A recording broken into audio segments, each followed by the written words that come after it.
റഹീമിൻ്റെ മോചനത്തിന് വേണ്ടി ശ്രമിച്ച യൂസഫാണ് നമ്മളോടൊപ്പം ഉള്ളത്. എങ്ങനെയാണ് ഈ നിമിഷത്തെ നോക്കി കാണുന്നത്? പറയട്ടെ, ഈ നിമിഷത്തെ സംബന്ധിച്ച് ഇതൊരു അനർഘ നിമിഷമാണ്. അബ്ദുറഹീമിന് 14 വർഷം മുമ്പ് ഞാൻ കൊടുത്തൊരു വാക്കുണ്ടായിരുന്നു, അബ്ദുറഹീമെ എത്ര നേരം വൈകിയാലും ഇതുപോലുള്ളൊരു മരണം എനിക്കുണ്ടാവില്ല. മരണം ഏതൊരാൾക്കും ഉണ്ടാവും, പക്ഷേ ഇതുപോലത്തെ ഒരു മരണം ഒരിക്കലും എനിക്കുണ്ടാവില്ല, എഴുതി വെച്ചോ, എത്ര വൈകിയാലും നിന്നെ ഒരു പോറലും കൂടാതെ നാട്ടിലെത്തിക്കുമെന്ന് കൊടുത്ത വാക്കുകൾ 2013 കൊടുത്ത വാക്കത ഇന്ന് നിറവേറ്റിയിരിക്കുകയാണ്. നിരവധി തവണ എംബസി ഉദ്യോഗസ്ഥൻ എന്നതിൽ എൻ്റെ പേര് യൂസഫ് കെ കാക്കഞ്ചേരി, ഞാൻ കാക്കഞ്ചേരി സ്വദേശിയാണ്.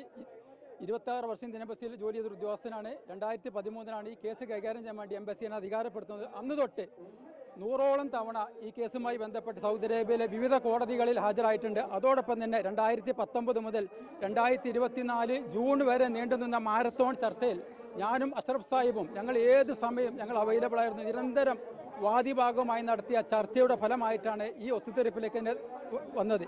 കാരണം ഒരിക്കൽ പോലും വാദിഭാഗം ഈ കേസിൽ ഒരു ഒത്തുതീർപ്പിന് തയ്യാറില്ലായിരുന്നു. പക്ഷേ ഞങ്ങൾ നിരന്തരമായ സമ്മർദ്ദത്തിൻ്റെയും അവരുമായുള്ള നല്ല ബന്ധത്തിൻ്റെ ഫലമായാണ് അവസാനം 15 മില്യൺ റിയാലിലേക്ക് എത്തിയിരിക്കുന്നത്. ഞങ്ങൾ തുടങ്ങിയത് 1 മില്യൺ റിയാലാണ്. 1 മില്യൺ റിയാൽ പോയിട്ട് 10 റിയാൽ പോലും അബ്ദുറഹീമിൻ്റെ കയ്യിലില്ല. ഇത് ജനങ്ങളെ നാട്ടുകാരുടെ പോക്കറ്റിലുള്ള പൈസ തന്നെയാണ് ഞങ്ങളിത് പറയുന്നത്. അങ്ങനെ പറഞ്ഞ് വില പേശി 15 മില്യൺ റിയാൽ എത്തിച്ചു.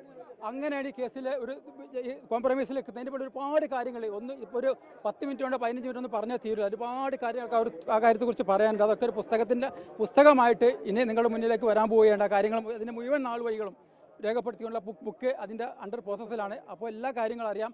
പ്രത്യേകിച്ച് അഷ്റഫ് സാഹിബും ഞാൻ ഈ കേസിൽ ഉൾപ്പെടുത്തിയ ഞങ്ങളുടെ എഫോർട്ടുകൾ ഒരിക്കൽ പോലും 2013 ഞങ്ങൾ രണ്ട് ശരീരമാണ്, ഒരു മനസ്സോടുകൂടി ഞങ്ങൾ ഈ കേസിൻ്റെ കാര്യങ്ങൾ മുന്നോട്ട് പോയിട്ടുണ്ട്. ഇന്ത്യൻ എംബസി ഇത്രമാത്രം എഫോർട്ട് എടുത്ത മറ്റൊരു കേസും സൗദി അറേബ്യയിൽ ഇന്ത്യൻ എംബസി ചെയ്ത ഈ കാര്യത്തിൽ വളരെയധികം എത്ര നന്ദി പറഞ്ഞാലും ഇന്ത്യൻ എംബസിയോട് ഒരു ഉദ്യോഗസ്ഥൻ എന്ന നിലയിലും എംബസിയിൽ അംബാസഡർ സുഹൈൽ ഇജാസ് ഖാനാകട്ടെ, എൻ്റെ ഓഫീസർമാരെന്ന മോയിൻ അക്തർ സാറാവട്ടെ, രാജീവ് സിക്രി സാറാവട്ടെ, ഇങ്ങനെ നിരവധി ഓഫീസർമാർ ഞങ്ങൾ 24 മണിക്കൂറും ഈ കേസിന് വേണ്ടി ഞങ്ങളെ എല്ലാ കാര്യങ്ങളും മാറ്റി വെച്ചുകൊണ്ട് വ്യാപൃതമായിരുന്ന കാര്യത്തിൽ വളരെയധികം ഇന്നത്തെ ദിവസം എന്നെ സംബന്ധിച്ചിടത്തോളം 100% സന്തോഷം ഉള്ള ദിവസമാണ്. അത് അബ്ദുറഹീമിൻ്റെ ഉമ്മക്ക് കൊടുത്ത വാഗ്ദാനമാണെന്ന് ഞങ്ങൾ നിറവേറ്റിയിരിക്കുന്നത്. കൂടെയുള്ള ആരൊക്കെയാണ് ഇപ്പം ഓർമ്മ ഉള്ളത്? ആ ഒരു സമയത്തെ പോരാട്ടത്തിന്റെ കൂടെ ആരൊക്കെയാണ് ഓർമ്മയിലുള്ളതെന്ന് ചോദിക്കുക. ആ സമയത്ത് ഓർമ്മയിലുള്ളത് ഒന്ന് എനിക്ക് ഏറ്റവും കൂടുതൽ പറയാം അഷ്റഫ് സാഹിബ്. ഞാൻ പേരുകളെ വായിച്ചു തരാം. ഞാൻ എഴുതി കൊണ്ടുവന്നിട്ട് ഒറ്റ സെക്കൻഡ് ഞാൻ പേര് ഞാൻ വായിച്ചു തരാം. മറന്നു പോകുന്ന നിൽക്കാൻ പേര് ഞാൻ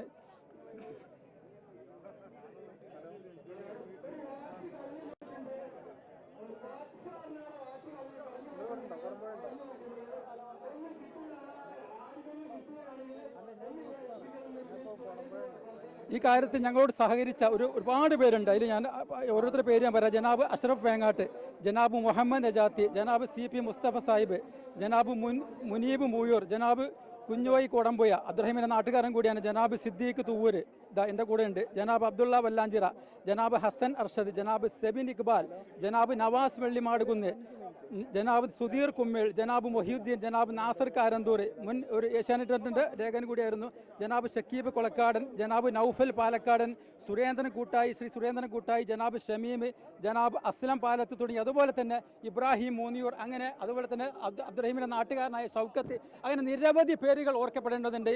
എല്ലാവരുടെ പേരും ഉൾക്കൊള്ളിച്ചിട്ടുള്ള വിശദമായ റിപ്പോർട്ടുകൾ വലിയ മാധ്യമങ്ങൾക്ക് മുന്നിൽ വരുന്നതായിരിക്കും ഞാൻ അറിയിച്ചോളുന്നു. പവർ ഓഫ് അറ്റോർണി ആയിട്ട് ആരായിരുന്നു ഉണ്ടായത്? പവർ ഓഫ് അറ്റോർണി അഷ്റഫ് സാഹിബിന് ചില സാങ്കേതിക കാരണങ്ങളാൽ നാട്ടിൽ തന്നെ തുടരേണ്ടി വന്നതിനാൽ 2014 മെയ് മാസം 14-ാം തീയതിയാണ് ജനാബ് സിദ്ദീഖ് സൂർ സാഹിബിൻ്റെ കുടുംബത്തിന് അറ്റോർണിയായി നിയമിച്ചത്. പിന്നെ അതിന് മുതൽ സിദ്ദീഖ് സാഹിബായിരുന്നു, ഞാനും സിദ്ദീഖ് സാഹിബ് ആയിരുന്നു കേസിൻ്റെ എല്ലാ കാര്യങ്ങളും ഫോളോ അപ്പ് ചെയ്തിരുന്നത്.